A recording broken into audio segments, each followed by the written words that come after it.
BBA, BCA, BCom computer కోర్సులో 100% placement లభించే ఏకైక డిగ్రీ కాలేజ్ కూకట్పల్లిలోని I3 డిగ్రీ కాలేజ్ 8367215215. ప్రతి తల్లిదండ్రులు తమ బిడ్డల్ని తమ ఆయుష్ కూడా పోసుకొని నిండు నూరేళ్లు బ్రతకాలని దీవిస్తుంటారు. కానీ ఇటీవల జరిగినటువంటి ఒక సంఘటన ఇద్దరు ప్రాణమిత్రులను బలికొంది. ఫలితంగా వారి తల్లిదండ్రులకు, వారి కుటుంబానికి గర్భ శోకాన్ని మిగిల్చింది. చూస్తున్నారు కదా, ఇక్కడ ఉన్నటువంటి ఈ ఇద్దరు మిత్రులు ఒకే రోజు సాగర్ అడిగుప్పల దగ్గర ఉన్నటువంటి సాగర్ కుడికాల వద్ద ఒక చిన్న సంఘటన ద్వారా కాలు జారి నీళ్ళలో పడి చనిపోయారు. విచిత్రం ఏంటంటే 10వ తరగతి పరీక్షలు రాసినటువంటి ఈ ఇద్దరు ఉదయం చనిపోయారు. మధ్యాహ్నానికి వాళ్ళ రిజల్ట్స్ ఇక్కడ మీరు చూస్తే విచిత్రంగా ఇద్దరికి 362 మార్క్స్ వచ్చాయి. విధి ఆడే వింత నాటకం నిజంగా ఇలానే ఉంటుంది. చూశారు కదా, వారి ఇద్దరు ప్రాణమిత్రులని పక్కనే ఖననం చేసిన పరిస్థితి కూడా మనం చూస్తున్నాం. అసలు ఈ సంఘటన ఎలా జరిగింది, ప్రస్తుతం వారి తల్లిదండ్రులు దానికి సంబంధించి ఏ విధంగా స్పందిస్తున్నారు తెలుసుకునే ప్రయత్నం చేద్దాం. ప్రస్తుతం మనం గుంటూరులో ఉన్నటువంటి నెహ్రూ నగర్ ఏరియాలో ఉన్నాం. ప్రస్తుతం మనతో పాటు సోహెల్కి సంబంధించినటువంటి వారి అమ్మగారు, అలాగే యూసఫ్కి సంబంధించినటువంటి వారి అమ్మగారు ప్రస్తుతం మనతో పాటు లేరు. ఆమె మాట్లాడే పరిస్థితుల్లో లేరు కాబట్టి ప్రస్తుతం మనం సోహెల్ గారి అమ్మగారితో మనం మాట్లాడే ప్రయత్నం చేద్దాం. అమ్మ నమస్తే. అమ్మ ఎలా జరిగింది, అసలు ఈ విషయం ఎలా జరిగింది? ఈ విషయం ఏం లేదండి, 18వ తారీఖు మా అబ్బాయి పుట్టినరోజు.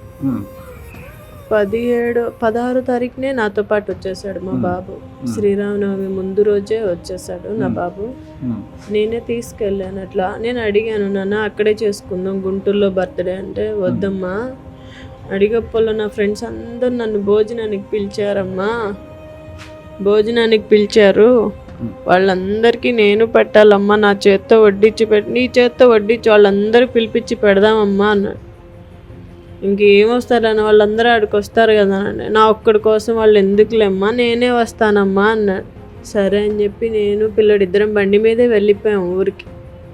ఇంక అక్కడ ఇద్దరం కలిసే ఉంటున్నాం. ఇంకా రేపు ఒకరోజు పుట్టినరోజు, శ్రీరామనవమి ముందు రోజు ఈసూప్కి ఫోన్ చేసి, నాన్న ఈసూప్ ఫోన్ చేశాడు నాకు, నాన్న ఏంట్రా ఏం చేస్తున్నారా అంటే, ఏం లేదంటే సోయల్ ఏడి అని అన్నాడు. లేదమ్మా వాడు ఆడుకుంటున్నాడు అని అంటే, నా దగ్గరికి వచ్చాడు నన్ను తీసుకెళ్తున్నాడు, వాడు ఒక్కడే వచ్చాడంటే, లేదమ్మా నేను తీసుకొచ్చానంటే, ఏంటి వాడికి ఇవ్వండి అన్నాడు. ఇవ్వాలా నేను వాడి నుండి, సరే నేనే వస్తానండి అంటే, సరే రా నాన్న అన్నీ వాడికి బట్టలు లేవు, బర్త్డే బట్టలు అన్నీ ఈసువే కొనుక్కొచ్చాడు, వాడి ఫ్రెండే అన్నీ కొనుక్కొచ్చాడు, బట్టలు కొనుక్కొచ్చాడు, బర్త్డే గిఫ్ట్స్ అన్నీ తీసుకొచ్చాడు. అంటే నేను పలానా చోటకి వెళ్తాను, నాకు మీరు డబ్బులు ఫోన్పే చేయండి, నేను మొత్తం తీసుకొస్తాను. వాడు సాయంత్రం రానే వచ్చాడు ఈసుబు. అంటే ఇవాళ నైట్ కాదు, రేపు శ్రీరామనవమి, ఇవాళ వచ్చాడు ఈసుబు. ఇంకా పిల్లోడు వచ్చాడు, ఇంకా పాప లేదు, పాప ఇక్కడే ఉంది. వాళ్ళ అక్కని వాళ్ళ ఫ్రెండ్ని తెచ్చుకున్నాడు. ఇంటికి వచ్చారు, సాయంత్రానికి ఇంటికి వచ్చారు. ఇంటికి వచ్చిన తర్వాత వాడి బర్త్డే అన్నీ సెలబ్రేట్ అన్నీ చేసుకున్నాం. సాయంత్రం అయిపోయింది, మొత్తం సెలబ్రేట్. కేక్ కటింగ్కి ఎవ్వరు రాలేదు. ఫ్రెండ్స్ అందరినీ బండి మీద వెళ్ళి ఇద్దరు పిలిచి వచ్చారు. వాడి ఫ్రెండ్ ఇద్దరు వెళ్ళి పిలిచారు, ఎవ్వరూ రాలేదు. అప్పటికి ఇద్దరు వస్తే, ఏంట్రా అందరూ పిలిచారు కదా ఎందుకు రాలేదమ్మా అంటే, పనులు ఉన్నాయి ఆంటీ మేము రాలేకపోయామన్నారు. వదిలేసాం. ఇంకా అలా నవ్వుకుంటూ చేసుకున్నాం, అయిపోయింది. తెల్లారితే మళ్ళీ వాళ్ళిద్దరు నాతో పాటు డ్యూటీకి వచ్చారు. నా డ్యూటీలోనే ఉన్నారు ఇద్దరు, ఇయ్యే బట్టలు ఇద్దరు ఇలాగే వచ్చారు, నా దగ్గరికి వచ్చారు. డ్యూటీలో కూర్చొని నాతో పాటు కూర్చొని పేషెంట్స్ వస్తే చూసుకొని, వాళ్ళిద్దరిని చూసుకొని, చికెన్ కావాలని అడిగితే చికెన్ తీసుకొని వెళ్ళాం. ఆ రోజన్నా భోజనానికి వస్తారేమో అని. వాడి బర్త్డే రోజు 18వ తారీఖు ఎవరు రాలేదు. అది సర్లే పోన్లే మమ్మీ ఎవరు రాపని మేము అందరం ఉన్నాం అని చెప్పి నలుగురం కూర్చొని తిన్నాం. కూర్చొని తిని ఇంకెటు వెళ్ళలా, ఇంట్లోనే ఉన్నాం అందరం, ఇంట్లోనే ఉన్నాం. నేను డ్యూటీ నుంచి వచ్చాను, ఇంకా అలా పడుకున్నాను. ఇంకా బయటికి వెళ్ళారు నలుగురు, బయటికి వెళ్ళి మంచిగా ఊరంతా తిరిగి ఆడుకొని వచ్చారు. ఇంకా ఆ రోజంతా అండి ఆంటీ గుడికి వెళ్దాము అని చెప్పి వీళ్ళ ఫ్రెండ్ అడిగింది, వాడు అడిగాడు. ఇప్పుడు ఎందుకులేమ్మా రేపు వెళ్దాము గుడికి, చూసుకొని వెళ్దాము అంటే, ఇంకా ఆ కార్యక్రమం వెళ్ళలేక ఆగిపోయాం. ఆడపిల్లల పద్ధతి బట్టి వెళ్ళలేక ఆగిపోయాం. ఈసుబుండి ఆంటీ ఒక్కసారి కదా కాలువకి వెళ్దాము, తీసుకెళ్ళండి, నీళ్ళు లేదండి. అరే నాకు భయం రా, వీడు మాటినడురా, నువ్వన్నా నా మాట వింటావురా, నా కొడుకు నా మాట విన్నాడురా, వాడు ఈ ఒక్కసారి కన్నా లేదంటీ నేనున్నానుగా రండి ఆంటీ అని అన్నాడు. డ్యూటీ అయిపోయింది. నలుగురం కలిసి వస్తాను. ముగ్గురు నడుచుకుంటూ వచ్చారు. నేను యూసుఫ్ని ఎక్కువ వాడు నాతో పాటే ఉన్నాడు. అంటే వాడి ఫ్రెండ్ కదా, వాడంటే బాగా ఇష్టంగా వాడికి. వీడు నేనే బండి మీద వెళ్ళాం. వీళ్ళు ముగ్గురు వెళ్ళి నడుచుకుంటూ వస్తున్నారు. మళ్ళీ వెళ్ళి రిటర్న్ నన్ను దింపి యూసుఫ్ మళ్ళీ ఇంకొకరిని తీసుకొచ్చారు. అట్ట ఒక్కొక్కరిని అంత దూరం కదా నడుచుకుంటూ వెళ్ళలేకపోక బండి మీద వచ్చాం. ఇంకా కాలువ వైపు ఇటువైపు ఆడలేం మేము, కుడి కాలువ వైపు అసలు వెళ్ళాల. ఇటువైపే ఉండండి అమ్మ, నాకు భయము అని. భయం అమ్మ అంటే ఎందుకంటే వాడుండి అంటాడు, ఆడపిల్లలకు వాడిని పట్టుకోవద్దండి ఆంటీ, వదలండి ఆంటీ, మీకు దండం పెడతాను, ఎందుకంటే వాడిని పట్టుకుంటారు, వదలండి ఆంటీ అని. నేనేం వదలను అయ్యేవాటిరా, భయం రానన్న. సరే నాకు ఆకలేస్తుంది అంటే మళ్ళీ బండి వేసుకొని వెళ్ళి ఇంటికి వెళ్ళి చేప అన్నం అన్నీ పెట్టుకొని వచ్చాను. వీడికి ఆకలేస్తుందంటే ఈసు గబగబా సరే వీళ్ళు అన్నం తినలేదు కదా అని చెప్పి ఈసారి ఏం చేశాను, నేను అన్నం తీసుకొచ్చేలోపు ఇటు నుంచి ఇటు వచ్చారు పిల్లలు. సరే వాళ్ళ కోసం వాళ్ళ ఇష్టం ఎందుకు వద్దనాలని గబగబా వీళ్ళ కోసం గబగబా ఎక్కడ ఇది అయిపోతారని ఆ భయంతోనే ఉన్నాను. అక్కడికి వచ్చాను. ఆ కుడికాల దగ్గరికి వచ్చి అన్నం తినిపిస్తుంటే అక్కడే గట్టు దగ్గర పక్కన జనాలు ఉన్నారు కదా అని చెప్పి నేనేం చేశానంటే కింద దిగకుండా అక్కడే కూర్చొని అన్నం పెట్టాను. నలుగురు వాళ్ళు ఆడుకొని పైకి వస్తున్నారు, కింద దిగుతున్నారు, ఆడుకొని పైకి వస్తున్నారు, కింద దిగుతున్నారు. అన్నం పెట్టేశాను, పళ్ళం కడిగేసి పక్కన పెట్టాను, అంతే. ఇంక అయిపోయింది. చివరి క్షణం వెళ్ళబోతున్నాం. ఇంకా రండి అన్న, అయిపోయింది, ఇంకా టైం కూడా అయిపోతుంది, తొందర రండి అన్న అనన్న. ఒక్కసారమ్మా, ఒక్కసారి వెళ్ళొస్తానమ్మా, ఒక్కసారమ్మా. పిల్ల కూడా ఒక్కసారి వద్దమ్మా నాకు భయం వేస్తున్నాం. ఒక్కసారి అనే మాట అంటూనే ఉన్నారు, జారిపోయారు, ముగ్గురు జారిపోయారు. ఈ పిల్ల ఒక్కతే చూసుకుంటూ వస్తుంది, వాళ్ళు మాత్రం మునిగిపోయారు. నా కళ్ళ ముందే అది నాకు తెలియ. పైనుంచి వాళ్ళని కాపాడుకోవడం కోసం నాకేం చేయాలి రాక పైనుంచి నేను దూకేశాను. అది ఎంత ఏముందో నాకు అర్థంగా నేను దూకేశాను. నా కాలు పగిలిపోయింది. నాకు ఇంకేం అర్థం కాలేదు. అప్పటికి నేను అడుగుతున్నా, అక్కడే ఉన్నారు పిల్లలు, కాపాడండి అంటే పక్కన వాళ్ళు మాకు ఈత రాదు మేడం, మేమేం చేయలేమని అన్నారు. ఆ లోపు వెళ్ళే బండ్లు అన్నీ ఆపాను. ఏం చేయాలో తోచక ఇంకా మా పేరెంట్స్కి అందరికీ ఫోన్ చేశాను. ఈలోపు పిల్లలు అక్కడ మునిగిపోతుంటే నేను చూశాను. పిల్ల కూడా మునిగిపోయింది, ముగ్గురు లేరు. ఈ పిల్లలాగా బయటకు వచ్చింది. ఒక 15 నిమిషాల తర్వాత అమ్మా అని గట్టి కేకేసుకుంటే నా దగ్గరికి వచ్చింది. వచ్చి ఇంకా లేరు, ఇద్దరు లేరు మా, నేనున్నానని చెప్పి వచ్చింది. నేనున్నాను మా అని చెప్పి వచ్చింది. ఇంకంతే, అదే నేను చివరి క్షణం వాళ్ళని చూడడం ఇంకా నా వల్ల కాదు. ఇంకా నేను దాని తర్వాత ఏం జరిగిందో కూడా నాకు తెలియదు. ఇంకా మొత్తం ఇంకా నాకు ఏం తెలియదు దాని తర్వాత, అంతే. ఇంకా అది మాత్రమే నాకు తెలుసు. దాని తర్వాత 3 రోజులకి నా బిడ్డకి ఇక్కడికి వచ్చాను. దెబ్బలే తగిలిని, ఏం కాలేదు అని అన్న. సోమవారం నాడు వాడికి మట్టి చేశారు, అదే రోజు రిజల్ట్స్. కానీ ముందే చెప్పారు, ఇద్దరు చెప్పారు, మా ఇద్దరికి ఒకటే మార్క్స్ వస్తాయండి. వీడే చెప్పాడు, యూసుఫ్, మేమిద్దరం బాగా చదువుకున్నాం, వాడంటే నాకు ప్రాణం అండి. వీడన్నా కొంచెం అటు ఇటుగా ఉంటాడు. యూసుఫ్కి వాడంటే చాలా ప్రాణం. ఎంత ప్రాణం అంటే నేను లేపని వాడితో బతికేస్తాడు. అట్లా బతికినాడు. ఇద్దరు ఒకటే మార్క్స్. నేను అది బతికిని ఆడుకున్నా, వాడి పక్కనే పెట్టండి అయ్యా, మీకు దండం పెడతాను, వాడి పక్కనే పెట్టండి.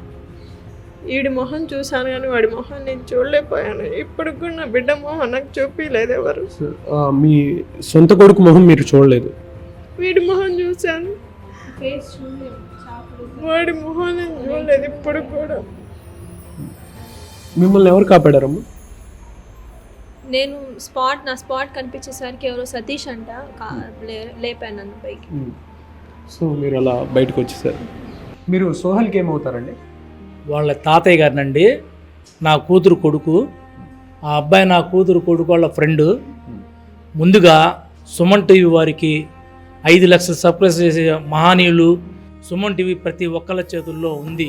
వాళ్ళందరికీ ఒక మెసేజ్ పాస్ చేయాలనే మాకు ఆలోచనతో సుమన్ టీవీ వారి ద్వారా మేము ఈ ప్రేక్షకులకి చెప్పాల్సింది ఒకటేనండి, ప్రేమ అనురాగాలతో పెంచుతాం చిన్నప్పటి నుంచి. ఆ ప్రేమ అనురాగాలు ఎక్కువైతే ప్రేమతో సెలవులు వచ్చినప్పుడు బళ్ళు అడుగుతుంటారు, ఆ బళ్ళు ఇవ్వకుండా తర్వాత ఈతకి వెళ్తామమ్మా, సముద్రానికి వెళ్తామని తల్లిదండ్రుల్ని పీడిస్తూ ప్రతి ఒక్కళ్ళు కూడా పిల్లలు వాళ్ళ ఆలోచనల ద్వారా ప్రతి కుంటల కాడికి, సముద్రాల కాడికి, కాలువల కాడికి వెళ్ళకుండా ఉండాలనేది మా ఆలోచన. ఈ టీవీ ద్వారా మీకు చెప్పాలని మాకు ఒక సంకల్పం. తద్వారా మీ అందరి ద్వారా మేము ఒకటేనండి, 16-17 సంవత్సరాల నుంచి కాపాడుకుంటూ నుండి 100 ఏళ్ళు జీవితం బతకాల్సిన పిల్లలు అర్ధాంతరంగా 10th రాసి ఈరోజు అర్ధాంతరంగా ఒక కాలువలనే కాదు, ఒక మోటార్ సైకిల్ అనే కాదు, ఒక సముద్రం అనే కాదు, ఒక బావులనే కాదు, సరదా కోసం వెళ్ళి తల్లిదండ్రులను శ్లోకం నింపుతున్న ప్రతి ఒక్క పిల్లలకి ఒక మెసేజ్ ఈ సుమన్ టీవీ ద్వారా వెళ్ళాలని ఒక ఆలోచనతో నేను ఒకటే చెప్తున్నాను సార్. ఈరోజు మా దాకా వస్తే మాకు తెలిసింది ఆ బాధ ఏందో.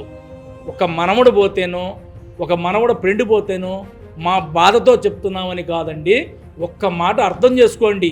ఈరోజు 16 సంవత్సరాలు పెంచితేనే ఇంత అభిమానంతో ఉంటే నుండి నూరేళ్ళు బతకాల్సిన పిల్లలు అర్ధాంతరం చనిపోతే ఎంత బాధ ఉంటుందో పోయిన పిల్లల బాధ మాకు తెలుసు కాబట్టి చెప్తున్నాం. ఇక నుంచైనా మా పిల్లల్లాగా మీ పిల్లలు ఉండకూడదన్న ఆలోచనతో నేను ఒకటే చెప్తున్నాను సార్. ఈ సుమన్ టీవీ చూసే ప్రతి ఒక్క ప్రేక్షకులకి నేను చెప్పేది ఒకటే, ఈ సమాజంలో బ్రతికేటప్పుడు పిల్లల్ని ఎప్పుడైనా సరే మీరు ఒకటే చెప్పండి, చూడండి అయ్యా ఎక్కడికి వెళ్ళొద్దు, మన పిల్లలు మంచోళ్ళే, కానీ మన పిల్లల పక్కన ఉన్న వాళ్ళ ఫ్రెండ్స్ ఒకటే మాట చెబుతారు, అమ్మ ఆంటీ ఏడదాకి వెళ్ళొస్తాం, ఆడదాకి వెళ్ళొస్తాం అంటారు. అట్లా పంపిమాకండి. ఎందుకంటే సెలవులు ఇచ్చారు, ఇంటర్మీడియట్ అయిపోయింది, 10th అయిపోయింది, ఇవన్నీ అయిపోయిన తర్వాత పిల్లల్ని సరదాగా ఉంచమాకండి. ఏదన్నా కంప్యూటర్లో ఏదన్నా వర్క్ ఉంటే వర్క్ చేయండి, లేదన్నా హోంవర్క్లు చేయండి, లేదంటే మీ పల్లెటూరు లేదన్నా మీ సొంతల్లో మీ దగ్గర పెట్టుకొని నిండు నూరేళ్ళ జీవితాలు పిల్లలకి ఇస్తారనే ఆశతోటి మా యొక్క ఆక్రందన ఆలోచనతోటి ఈ సుమన్ టీవీ ద్వారా మీకు చెప్పాలన్న ఒక ఆలోచన అండి.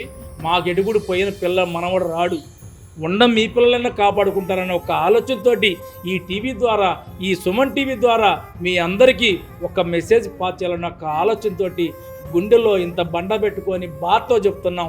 ఆలోచించండి, నాలాగా మీరు ఎవరు అనకూడదని ఈ రాష్ట్రానికి నూరు భాష ఎగ్జిక్యూటివ్ మెంబర్గా, గుంటూరు నూరు భాష సంఘం టౌన్ అధ్యక్షుడిగా, ఒక తండ్రి ఒక కూతురి తండ్రిగా నా బాధ ఎల్లబుచ్చి మీకు చెప్తున్నాను.